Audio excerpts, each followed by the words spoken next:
বিসমিল্লাহির রহমানির রহিম। আসসালামু আলাইকুম। আশা করি আপনারা সবাই ভালো আছেন। আজকে আমি আপনাদেরকে দেখাবো পাকা কলা দিয়ে মালপোয়া পিঠা বানিয়ে। আশা করি আপনাদের এই পিঠা রেসিপিটি ভালো লাগবে। আমি খুব বেশি ভালো পিঠা বানাতে পারি না, তবে যেটুকু পারি সেটাই আপনাদের সাথে শেয়ার করি। আপনাদের কাছে কেমন লাগে অবশ্যই আপনারা কমেন্ট করে আমাকে জানাবেন। এই পিঠাটা বানানোর জন্য এখানে আমি 2টা পাকা সাগর কলা নিয়েছি। কলা 2টা আমি ছিলে এই যে বাটিতে নিয়ে হাত দিয়ে ভালো করে ম্যাশ করে নিব। হাত দিয়ে ম্যাশ করলেই এটা দেখা যাবে বেশ ভালোভাবে নরম হবে। চামচ দিয়ে করলে দেখা যাবে অতটা এটা নরম হবে না। এখন আমি এর মধ্যে 1 কাপ পরিমাণ দিলাম চালের গুঁড়া, শুকনা চালের গুঁড়া, আর 1/2 কাপ পরিমাণ দিলাম আটা। আপনারা ইচ্ছা করলে আটার পরিবর্তে ময়দাও দিতে পারেন। আর দিলাম সামান্য একটু লবণ। লবণটা দিয়ে সব ভালো করে একসাথে আমি মিশিয়ে নিব। এখন এখানে আমি আগে থেকেই গুড় গলিয়ে রেখেছিলাম পানি দিয়ে, সেই গুড়টা আমি এখানে অল্প অল্প করে দিয়ে এই চালের গুঁড়া আর আটার সাথে মিশিয়ে নিব। সব কিছুর সাথে এভাবে ভালো করে মিশিয়ে অল্প অল্প করে দিয়েই এটা মিশাতে হবে।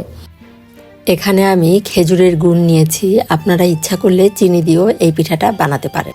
এই পিঠার ব্যাটারের ঘনত্বটা বোঝার জন্য এভাবে অল্প অল্প করে দিয়েই এটা কিন্তু মিশাতে হবে। আর এটা হাতের সাহায্যে ভালো করে মিশিয়ে নিতে হবে যাতে ভিতরে কোনো দানা না থাকে। এভাবে এখন আমি সম্পূর্ণ গুড়টাই দিয়ে দিলাম। মিষ্টিটা আপনারা আপনাদের পছন্দ অনুযায়ী দিবেন। এখানে আমি এই যে সব ভালো করে মিশিয়ে নিলাম। এখনও কিন্তু বেশ ঘন আছে, এই জন্য আমি বাটিটা ধুয়ে আরেকটু পানি দিয়ে দিলাম। বেশি ঘন হলে কিন্তু পিঠাটা ফুলবে না, এই জন্য এই যে আরেকটু পানি দিয়ে আমি এই যে ভালো করে মিশিয়ে এটা এখন ঢাকনা দিয়ে ঢেকে এটা আধা ঘন্টার জন্য রেখে দিলাম। আধা ঘন্টা পর তেলটা ভালোভাবে গরম করে নিয়ে আমি একটা গোল চামচের সাহায্যে যে তেলের ভিতর ব্যাটারটা দিয়ে দিলাম। আর এটা কিন্তু প্রথমে নাড়া যাবে না, পিঠাটা কিন্তু আস্তে আস্তে একাই ফুলে উঠবে আর নিচের সাইডও কিন্তু কড়াই থেকে উঠে আসবে। এই যে দেখুন কি সুন্দরভাবে ফুলে উঠছে।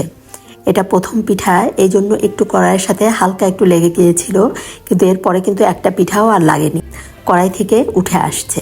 যে দেখুন কি সুন্দর হয়েছে পিঠাটা। প্রথম পিঠা, তারপরও কিন্তু বেশ সুন্দর হয়েছে। আর খেতেও কিন্তু খুবই মজা হয়েছিল পিঠাগুলা, একটু সফট হয়েছিল পিঠাগুলা খেতে।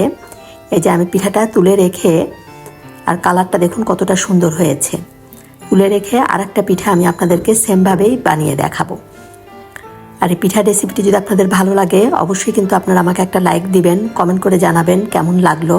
আর যারা এখনও সাবস্ক্রাইব করেননি অবশ্যই সাবস্ক্রাইব করে আমার পাশে থাকবেন। এই যে দেখুন কি সুন্দর ফুলে উঠেছে আর একাই কিন্তু যে কড়াই থেকে উঠে আসছে। এভাবেই আমি বাকি সব পিঠাগুলো বানিয়ে নিব। এখন এই যে এটা তুলে নিব আমি।